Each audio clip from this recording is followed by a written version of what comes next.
Halo kawan-kawan, Bapak Ibu semua, jumpa lagi dengan channel duniadesa.com. Kali ini tayangannya tentang isi dari Permen Desa nomor 21 tahun 2020 tentang pedoman umum pembangunan desa dan pemberdayaan masyarakat desa. Nah, sebentar lagi sebagaimana kita ketahui, karena ini sudah tanggal 18 Juni, pada bulan Juli ini kita akan melakukan penyusunan rencana kerja pemerintah desa. Berdasarkan Permen Desa ini, rencana kerja pembangunan desa itu sudah berbasis SDGs. Nah, SDGs itu poinnya ada 18, yaitu sesuai dengan pasal 7 untuk mewujudkan 18 ini, mulai dari desa tanpa kemiskinan sampai dengan kelembagaan desa dinamis dan budaya desa adaptif. Di sisi lain, metrik yang tersedia untuk RPJMDes dan juga untuk RKPDes itu di dalamnya sudah ada kolom mendukung SDGs desa ke berapa, data existing tahun ke 0 atau tahun berapa ini ya. Nah, ini kita siapapun, karena ini peraturan yang baru ada di tahun 2020 dan akan dilaksanakan di 2022 nanti, ini kita perlu pendalaman, dan ini harus ada segera penjelasan dari Kementerian Desa maupun pemerintah daerah dalam rangka merumuskan yang termasuk kegiatan mendukung SDGs 1, 2 sampai dengan 18 itu detail pembagiannya seperti apa. Contohnya begini. Misalnya dalam rancangan RPJMDes itu bidang penyelenggaraan pemerintahan. Nama programnya misalnya penyediaan siltap dan tunjangan. Mendukung SDS ke desa keberapa, ini kan kita di sini tentu bertanya-tanya, apakah masuk SDGs desa tanpa kemiskinan atau masuk SDGs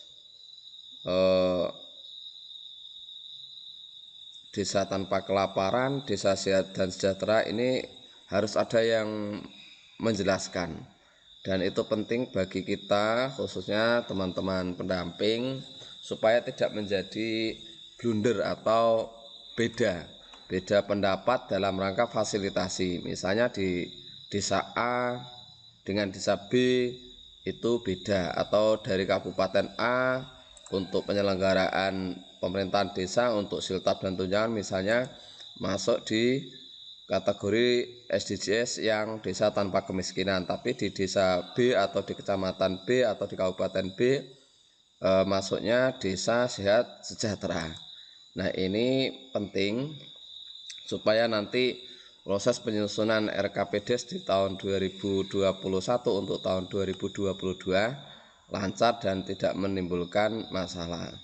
Misalnya contohnya ini, data existing tahun ke, nah ini juga perlu penjelasan.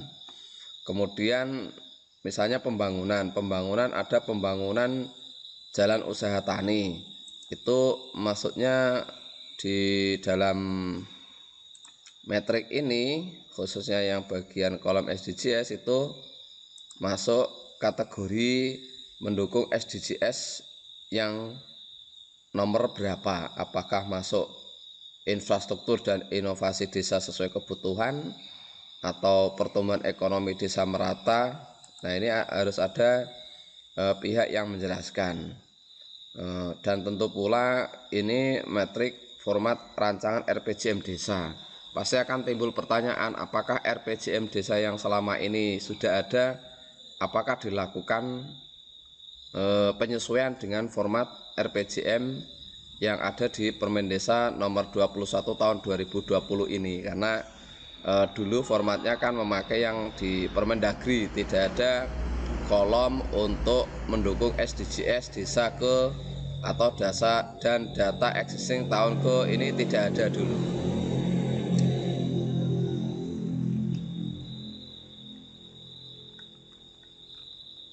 Nah, di format rancangan RKP Desa juga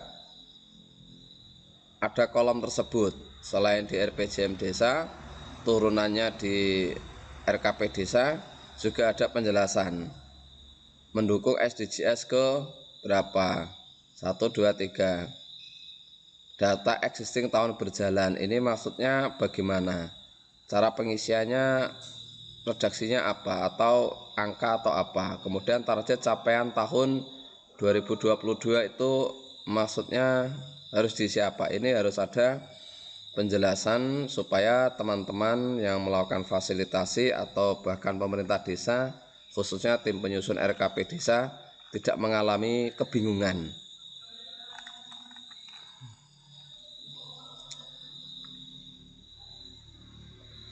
Di format daftar prioritas usulan juga muncul mendukung SDGs yang keberapa.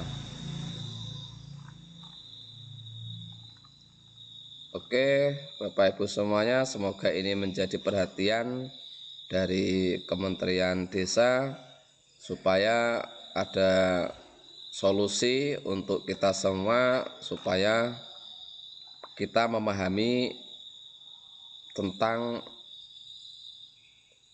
maksud dan tujuan serta isian yang diperlukan dalam penyusunan dalam matrik lampiran RKP Des, RPJM Des. Terima kasih yang sudah menyaksikan, yang belum subscribe silahkan subscribe.